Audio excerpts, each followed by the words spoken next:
Welcome to NBA Today. I'm Malika Andrews, and tonight Luka's magic meets something out of this world because the alien has landed. 2 stars, or should I say 2 galaxies, colliding. And their numbers tell the story, both producing at historic levels that are fit for Hollywood. Luka's, they're kind of hard to believe. He's averaging 41, 11, and 8, numbers that only Jokic, Russell Westbrook, they've ever reached in a 4-game span in NBA history besides Doncic. And then there's Wilt, who's the only player to average 40 and 10 through the first 4 games of a season. Wemby has been destroying worlds both sides of the floor here. He was the second player with 30 points, 10 boards, 4 blocks through the first 5 games of a season, and he's nearly averaging twice as many blocks as any other player. And fueled by their stars, the Spurs and Lakers, they find themselves at the top of the West, trailing only the Thunder in the conference standing. The Spurs, they started 4-0 for the first time in team history before dropping their last game. The Lakers, they're 6-2 on a 4-game winning streak heading into tonight's matchup. And yesterday, I asked Wemby about facing Luka Doncic. Luka is one of the hardest players to scout because he understands and masters the game more than almost everybody else. So it's always a great challenge. I don't ever won against him. Did you clock that, Danny? He knew. He said, I've never gotten a win against Luka Doncic. Right. We know how competitive Victor is, right? We also know this. We know that styles make fights, and that should make for an interesting matchup tonight because the Spurs, they both the league's second best defense. The Lakers, they rank top 5 on the offensive end of the floor. So let's take it to the tape. Perk, Danny Green. Guys, what's fascinating, right, is the Lakers' offense thrives in exactly what the defense of the Spurs does so well against. Can you explain, Danny? San Antonio is very good at getting up into guys because they have a 7'4" guy behind them. 7'7" to him. So when you have a Wembanyama behind him, Stephen Castle, Devin Vassell, they can guard guys in the perimeter comfortably. The Lakers are very good at scoring at the rim. Luka's actually good at getting to the free throw line as well. So they're one of the highest in the NBA at field goal percentage because they can get to the rim. Austin Reeves. So what they have to do, to me, Luka has to get off the ball quick. AR, swing, get it back, and attack, and be in attack mode right away. So if they can do this, change side to side, they can get some easy outlets at the rim. Not as easy with Wemby there, but they have to make sure that they move the ball, change side to side so the defense can shoot. This right here is where they need to make their money. They need to put Austin Reeves, Luka Doncic in pick and roll to get Wemby away from the basket. This is the only way that you can get an easy look at the rim. So if you get your big at the basket, I know people get on Rudy Gobert a lot, but Luka does this to anybody. That's Bam Adebayo, he's doing it too. So he can get around any big, but if you got to get Wembanyama away from the basket as much as possible if you want to get some easy looks at the rim. All right, easy looks at the rim is a tall task, literally, when Victor Wembanyama is standing in the middle. But Luka is averaging over 41 a game, 3rd most in the first 4 games of a season in NBA history, trailing only 2 Wilt years. You know that's pretty good. But Wemby and the Spurs, really good. They boast as incredibly good. The 2nd best defense in the league. So, Perk, how do they slow down Luka Doncic? Well, it's easy because this is not Rudy Gobert and it's not Karl Anthony Towns. We're talking about witnessing one of the greatest defenders of all time, on the verge of being one of the greatest defenders. And we're talking about 7-7 Victor. Look at this possession. First of all, he know who he's going. He's sagging off. Look at this. Look at the activity. The drop coverage, active hands, getting back, taking off the lob. And then the activity on the ball, right? And then he knows that this guy is a non-shooter, so he's giving space down, and all of a sudden they get clearing the board. This is clogging up the paint, stopping drives, right? We know he leads the league in shot blocking, but the other areas is teams are he's intimidating teams from driving the basketball. Yeah. I mean, it's going to be a big DeAndre Ayton night tonight as well. He has to do a better job of trying to bring Victor away from be a threat from the perimeter.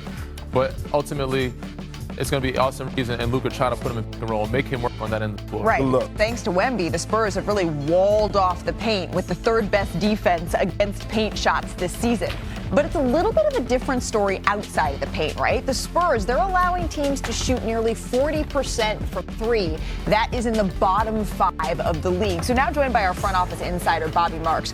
Both the Spurs, Bobby, and the Lakers, they've had really impressive starts to the season so far. But it's the Lakers' 3-guard lineup that you have an eye on tonight. Why? For a November 5th game, I'm excited about this matchup here. I look at the 3-guard lineup, as you mentioned, with Marcus Smart and Austin Reeves and Luka here.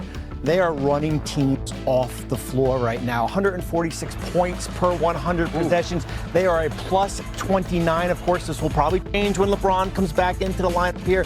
but the spacing in here is what I like about this lineup here. And then a little bit to San Antonio. Did they find a little bit of a formula in that game the other night against Phoenix, getting Victor off the free throw line? 0 free throws that game here, but the chess matchup between JJ Redick tonight, I'm all excited about this. I don't know if they'll be able to. I highly expect Victor to have a bounce back game and play way better than he did against Phoenix.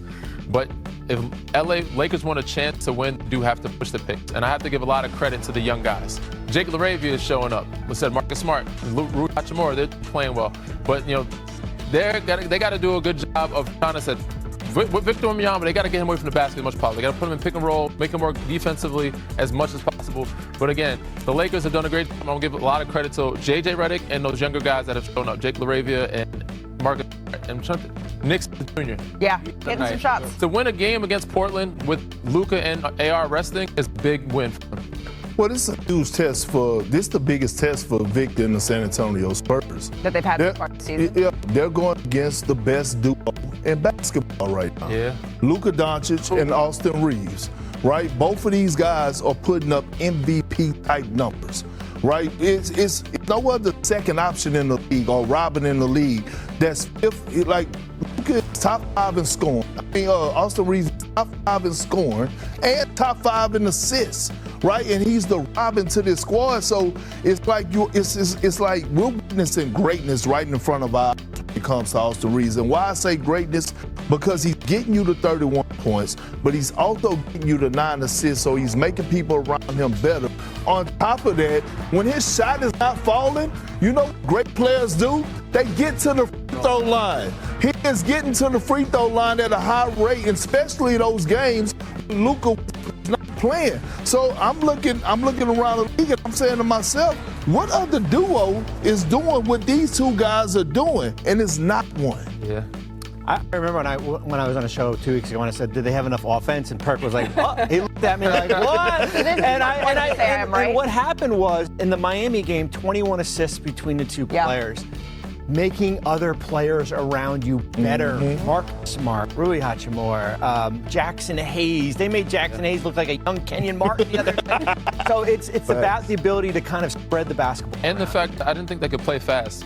I know things will change when LeBron gets back. Right. The fact that they're pushing the pace and running with Miami, because Miami's trying to outrun people. They were able to keep up, not only keep up, but beat Miami and play their style of play. And we are rapidly approaching the date that LeBron James, we've been circling that early to mid-November, that LeBron James could be reevaluated and start to inch back towards being available to play and make his season debut for the Los Angeles Lakers. We're getting closer and closer to that time. But I can tell you, I was at the San Antonio Spurs practice yesterday. We heard the clip of Victor Wembanyama immediately being able to call up, I've never beaten Luka in my career. It reminds me of Chris Paul. He had a list of all of the guys, all of the teams he'd never beat. And after games, he would come and say, I got another one. That's the type of competitive mindset that Victor has. He puts on a show when he is here in Hollywood. But tonight's game, it's in Los Angeles.